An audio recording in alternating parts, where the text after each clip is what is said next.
18, Min, is that you? 19. Min, are you in here?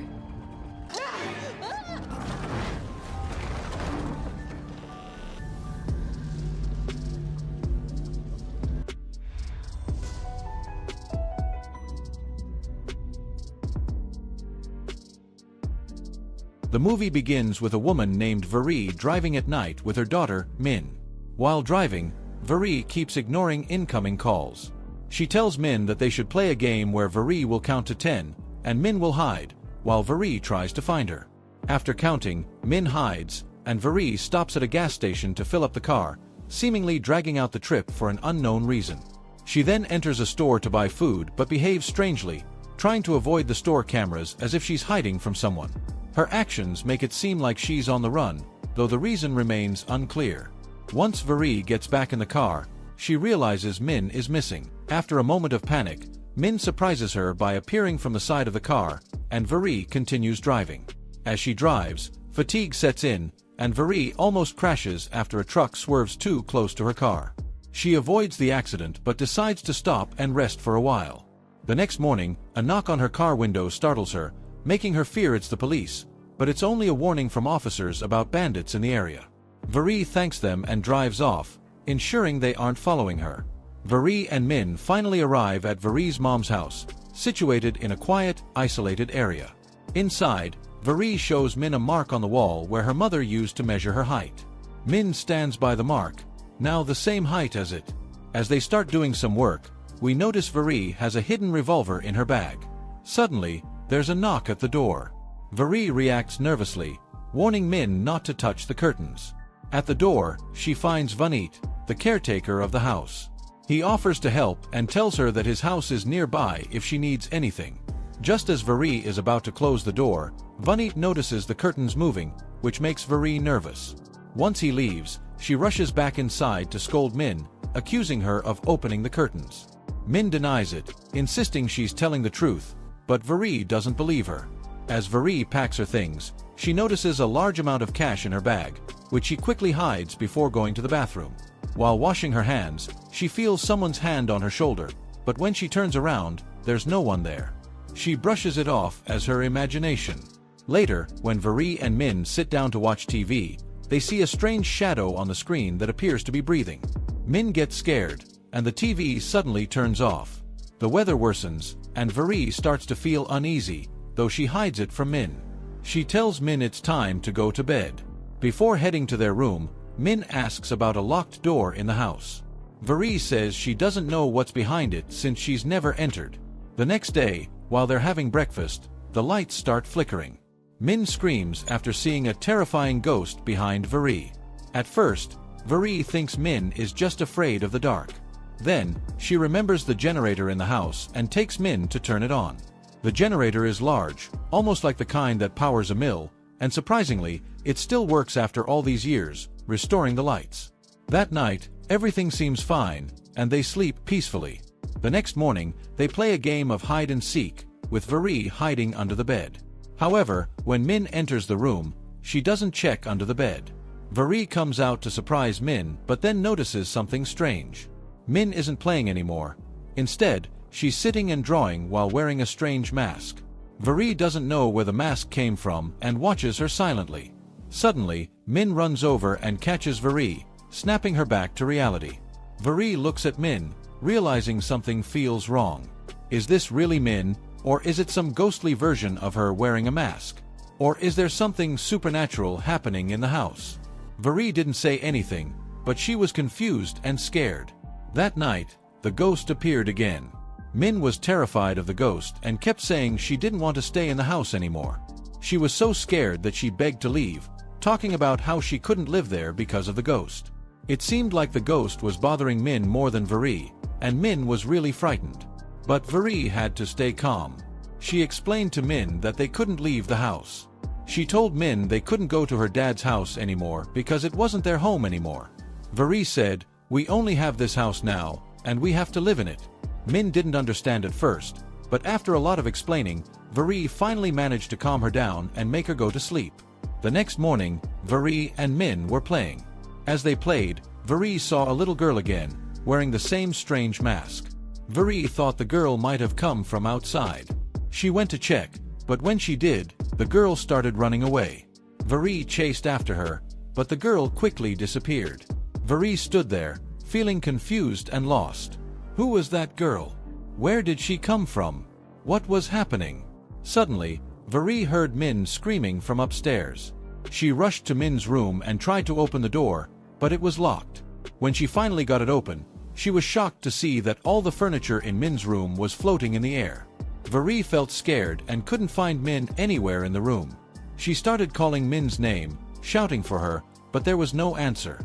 Veri searched the whole room and then checked the rest of the house, but Min was nowhere to be found. She ran outside with a flashlight and looked around the forest, but Min was still missing. Feeling desperate and scared, Veri decided to call the police to report Min's disappearance. The inspector arrived at the house and quickly noticed the marks on Veri's face. She also saw that some tiles in the entrance were broken.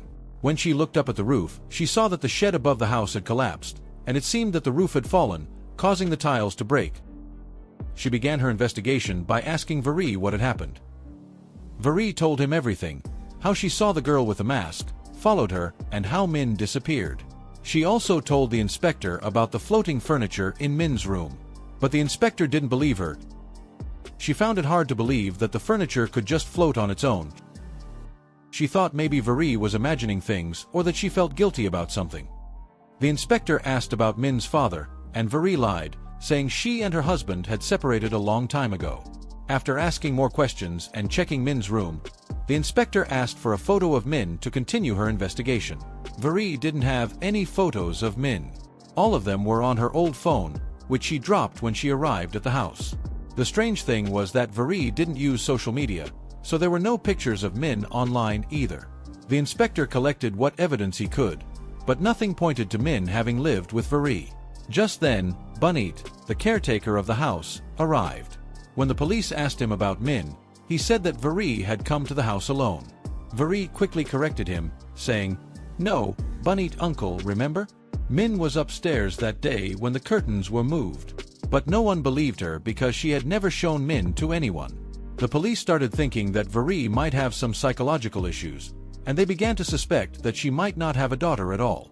The inspector learned that Veri had returned to the house after many years.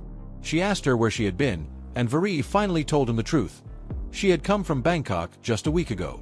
She explained what had happened during her journey, but when the inspector checked the CCTV footage from the road she mentioned, there was no sign of Min. Veri had hidden Min from the cameras.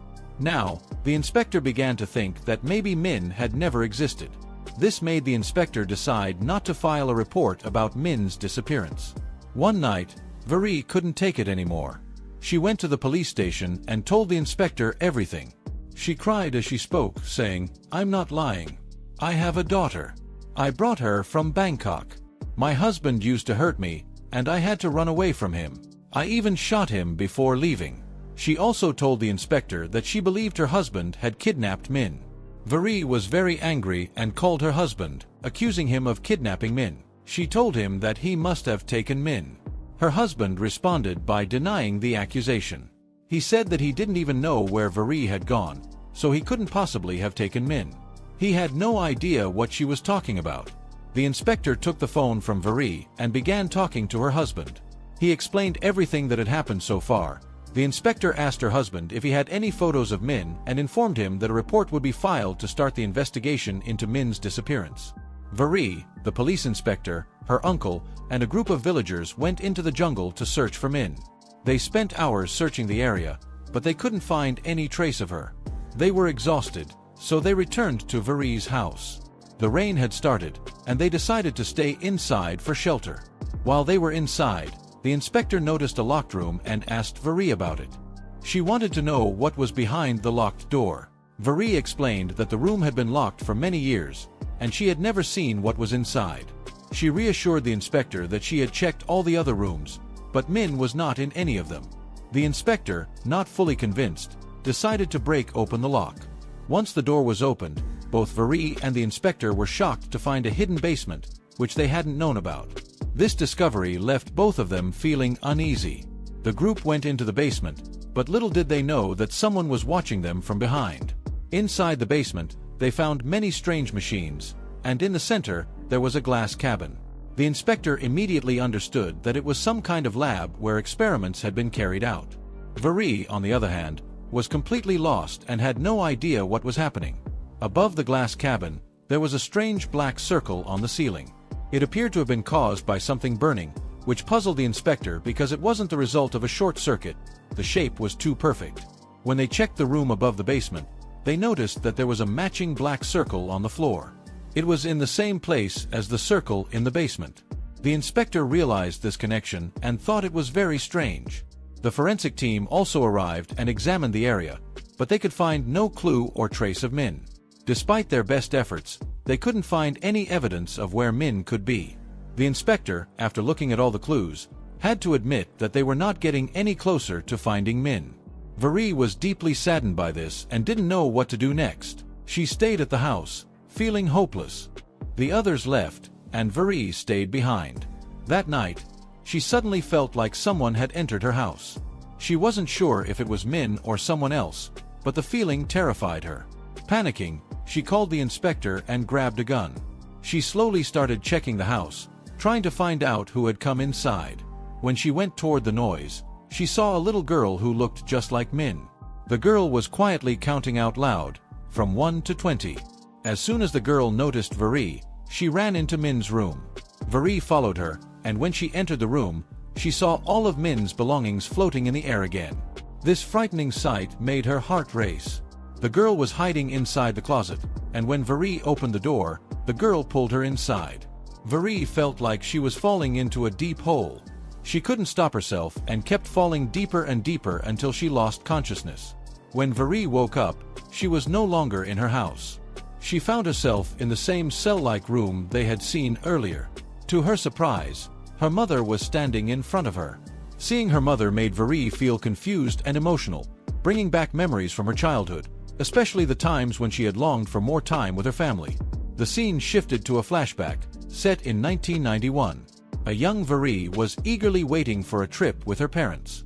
However, her excitement quickly turned to disappointment when her mother, an engineer, received a call about an emergency at the dam. She was needed immediately, so the family trip was cancelled. Vary was heartbroken. It became clear that her mother was dedicated to her work, which often kept her away from her family. Through the conversation, it was revealed that Vary's mother and her team had been trying to complete a project for years without success. However, they finally felt hopeful this time as they powered up their machine. But then, something strange happened. The ground began to shake, and a black hole appeared above the machine, surrounded by storm clouds and lightning. Out of the hole, a shoe fell. The group realized that the machine wasn't just a regular one, it was a time machine. The shoe had come from a different timeline, and Vary's mother was ecstatic, knowing that this discovery could change everything. She had been working on time travel, and the appearance of the shoe meant they were one step closer to success. However, there were still many problems with the machine that needed fixing. At this moment, Vary's mother noticed that the mood in the room was tense. Her family was upset because she had ruined their trip once again. Her husband, frustrated, expressed his anger, telling her that she had responsibilities, especially as a mother to Vary, and couldn't keep focusing on her work. He was upset because she had put her career above her family. Vary's mother, feeling guilty, realized how her work had affected her family life. The next day, Vary's mom, feeling guilty for her past actions, decided to make up for everything by planning a trip with Vary. However, as they drove, her mind kept drifting back to her time machine experiment. Tensions between her and her husband escalated into a heated argument. In a fit of anger, Vary's mom grabbed the steering wheel and left the road. Vary screamed, begging her to stop, but her mom didn't listen. Suddenly, a truck came from behind and crashed into their car. Vary and her father died in the accident. This shocking event revealed the biggest twist. Vary, the main character, had been dead for many years, all the way back in 1991. So, what year was it now? It was March 14, 1991. After the accident, Vary's mom went mad with grief. She couldn't forget that day and kept trying, day after day, to go back in time and stop the tragedy that had taken her daughter and husband away from her. Years passed, and Vary's mom couldn't escape the pain. She felt like the murderer of her own family. Overcome by guilt, She even considered ending her life. One day, she went to the dam, and out of nowhere, a wormhole appeared. In a panic, she lost her sandal, which got pulled into the wormhole, sending her to a different timeline, back to 1991, before March 14th, the day her time machine was first activated. At that moment, she remembered everything: the sandal, the day her time machine worked. With newfound hope, she decided to go back to the time machine to fix everything. She worked tirelessly, day after day, month after month, and finally, the machine was ready. As she tried to set it for March 14, 1991, the machine stopped working for a brief moment, crushing her hopes. She was consumed by anger and frustration. In her despair, she hit the machine, not realizing which button she pressed. To her surprise, the machine powered up again, creating another black hole. This time, it sucked in Min. This meant that the events of March 14th were not caused by some supernatural force, but by the wormhole that had been created by the time machine. The wormhole from the future, 2024, had crossed over into the timeline of 1991. Desperate and confused, Varie's mom was deeply worried. She knew if something happened to this girl, her last hope would be lost. The girl, who had been sleeping, woke up in the same house, but now everything felt different. She didn't realize she was in a different timeline. She began searching for Varie, but the house was empty. Frantically calling out for her, she was overcome with sadness when she couldn't find her. At this point, Varie's mom entered and comforted the girl, calling her love, just as she used to call Varie. She promised herself that she would never make the same mistake again, and she wouldn't ignore this girl like she had done to her own daughter. We also see Vanit, the driver who had been with Varie in the beginning. He asked Varie's mom who this new girl was, and she lied, saying she was a relative she had adopted. Varie's mom took the girl everywhere: shopping, to the park, and for walks. She treated her like her own daughter, trying to fill the emptiness left by her lost family. Vanit was happy to see her so content. Varie's mom, despite everything, still had love and care for her daughter and husband in her heart. Her guilt over the past led her to decide to start her time machine once again. She was determined to go back to March 14, 1991, the day her family was taken from her. She hoped that if she could change that day, her family would be reunited. After pressing the button, Varie's mom and Min started to play hide and seek. When Varie's mom was searching for Min, she entered her lab. At the same time, Min entered the same closet and reached her own timeline in 2024, and again when she went into the closet, Varie followed her out of curiosity. She discovered Min hiding in the closet, and she was pulled into the timeline of 1991. Varie woke up in a glass box. She was shocked to see her mother, feeling a mix of happiness and confusion, but she called out to her mom. Varie's mom, however, was deeply troubled. She didn't recognize the girl and was confused as to why she was calling her mom. Varie, uncertain of what was happening, thought that she had died and entered the afterlife, where she was now reunited with her mother. In this emotional moment, Varie pulled out a gun, which only made her mother more frightened. Varie's mom, panicked, begged her to lower the weapon, but just as things became more tense, the scene shifted back to the present day. In 2024, a police inspector arrived at Varie's house, hoping to find clues about her disappearance. She found no sign of Varie and searched everywhere, including the house and the surrounding jungle, but she was nowhere to be found. Upon thoroughly searching the house, the inspector discovered large sums of cash and weapons. This raised suspicions that Varie hadn't run away but was, in fact, missing, which deepened the mystery surrounding her disappearance. In 1991, Varie's mom, still in fear and confusion, took the gun from Varie and locked her in the glass cabin. Varie, calling out for her mom, screamed in desperation, but her mother left and locked the door behind her. The scene returned to the present timeline, where the inspector continued her investigation into Varie's disappearance. She found old family photos of Varie's parents and contacted Uncle Vanit for more information. Vanit informed the inspector that the woman in the photos was Varie's mother, a professor and engineer at a nearby hydraulic dam. When asked about the lab in the house, Vanit admitted he didn't know much about it. He only knew that 30 years ago, Varie's mother had abandoned everything without explanation. Varie remained locked in the glass cabin, hungry and thirsty. Varie's mom brought her food but was visibly afraid. After placing the food in the cabin, she asked Varie who she was and why she was there. Varie, confused and desperate for answers, explained that she lived in the house and had been searching for her daughter. She mentioned finding her daughter in the closet, but had no idea how she ended up in the glass box. Vari's mom, realizing that Vari had come searching for her, was conflicted. She had begun to see this girl as a replacement for her lost daughter, but now, unsure of what to do, she locked Vari back in the cabin and left to go upstairs. Feeling uncertain about what was to come, Vari's mom sent Vani to watch over Vari.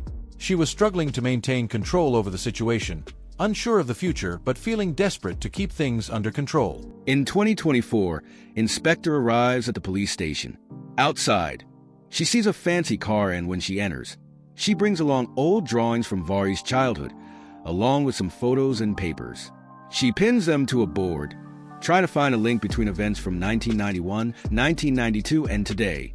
Inspector is struggling to understand how Vari, who supposedly died with her father back in 1991, could still be alive in 2024. A photo of Vari from 2024 doesn't match the one from 1991, leaving Inspector confused. She can't stop asking herself, if Vari died in 1991, then who is the Vari she met? And how could Min, her daughter, already be dead?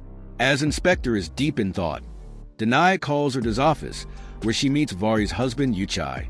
We learn that Yuchai is a high-ranking military officer, and Vari had hidden at her family's home in Taquapa, far from Bangkok, knowing he would use his influence to find her.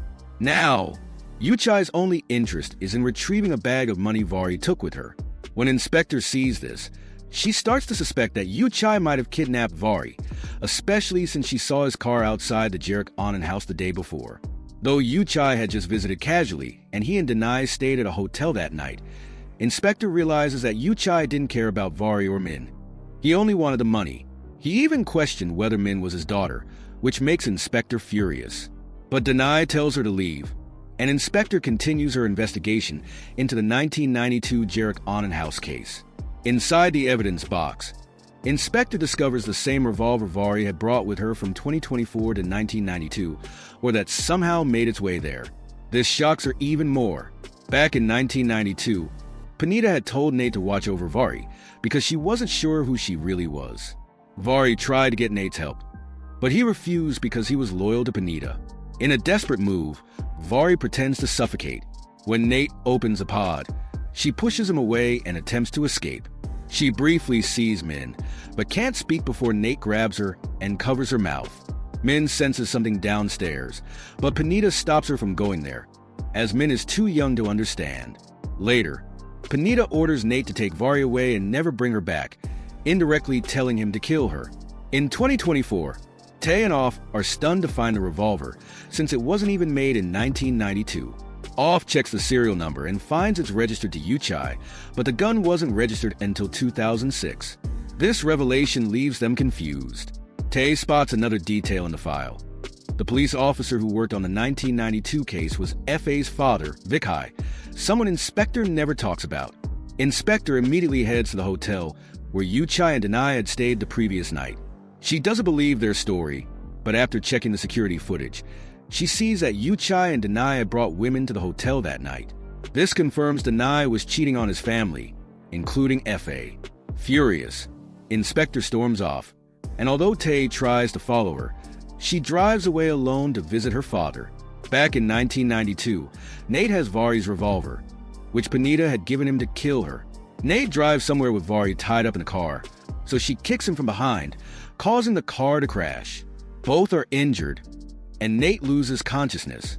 Vari struggles to escape, but hears the radio announce the year as 1992. She's shocked to realize she's somehow traveled back in time. Still processing this, she recalls the light from the closet and starts to understand what happened. Determined, she heads to the Jarek Anand house to save her daughter. As she gets close, she spots Min hiding behind a tree. This moment matches what Min had described in 2024, saying someone had been watching her from behind a tree. But before Vari can reach her, Nate shows up, knocks her out, and locks her back in the basement pod.